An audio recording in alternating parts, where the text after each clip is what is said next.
I thought my boyfriend of 3 years was my soulmate, but now I'm scared of him and his anger and how he treats our pets, and I'm planning on ghosting him completely. I, 24F, will try to keep this as short as possible because I feel a lot of what's going through my brain is nonsense rambling. But my boyfriend, 23M, and I met at work nearly 4 years ago. We hit it off right away and formed a really close friendship. We didn't get together until a year later after we went through our own respective breakups. I was so happy after we got together. I felt like I had met my soulmate. He was almost everything I wanted in a man. I started to rethink that in the last month or so. For some context, my boyfriend had kept in contact with his ex even after I made it clear I was uncomfortable with it.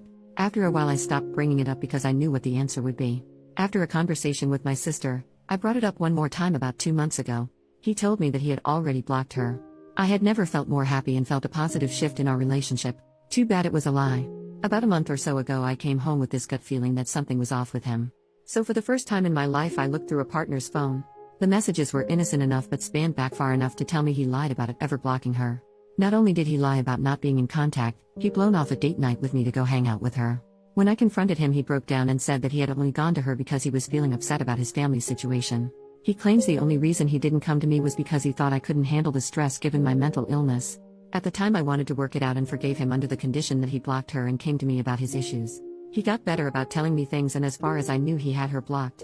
Well, the other night he said he was going out with some friends and would be home late. All of this was fine and normal until I noticed that he had turned off his location and was ignoring my calls. He says that he left his phone in his car and turned off his location by accident. But given that I have more than 2 brain cells, I know he's lying.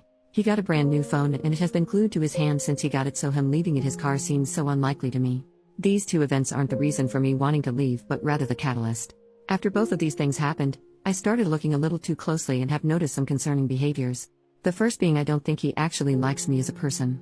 He talks about how much he loves me, but a lot of his compliments are rooted in my appearance. He says he thinks I'm smart, but whenever I say something that he doesn't really agree with, I'm stupid for thinking that.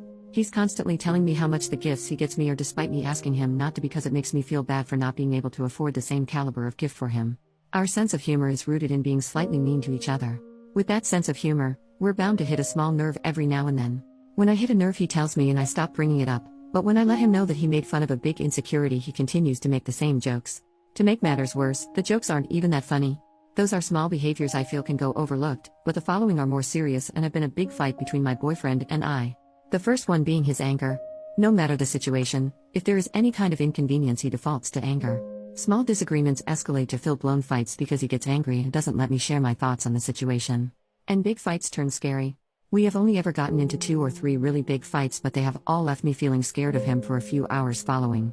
Now onto the most serious in my opinion, his treatment of our animals. He came into the relationship with a dog and we just got a new puppy a few months ago. When the dogs chew on something or run up the street after a squirrel or whatever, he hits them. I'm not talking about a pop on the nose, I mean our puppy will scream his head off because my boyfriend is so incredibly mean to him. In an attempt to keep the violence to a minimum, I took over their punishments. It's worked for the most part, but there are moments where he gets to them first and I always feel so guilty. I also brought a cat into this relationship, and even though he hasn't laid a finger on the cat, he makes way too many jokes about hurting him. I know I want to leave, but I'm torn between talking to my boyfriend about it or just packing up and leaving one day while he's at work. Any advice?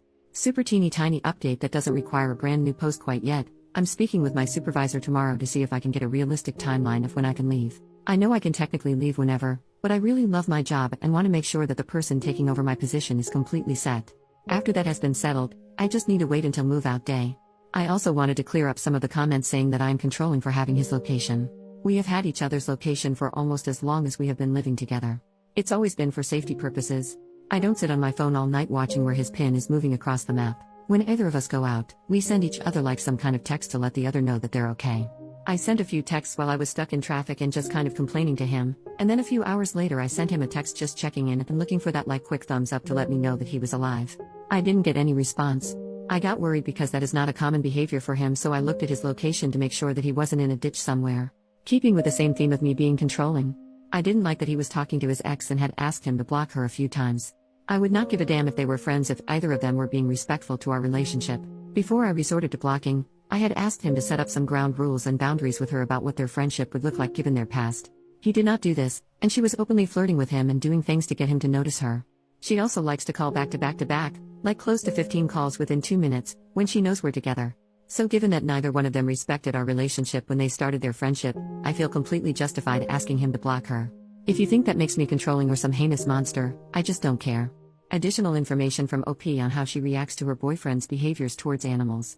OP, hi, love the enthusiasm, but as this is my reality, I'm not asking whether or not you like the choices I've made. I don't care if you like that I went through his phone. I did and found a truth he would have otherwise kept from me. As for staying with him when I knew what he did with that animals. 1. I wasn't really aware of it until we got the puppy. When we moved in together, his dog was fully trained and didn't really behave in a way that he thought was worthy of a beating.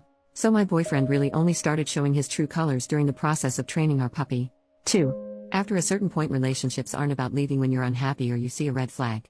I live with this man, I am under a contract for my job, and my job does not pay me enough to live on my own, especially with pets.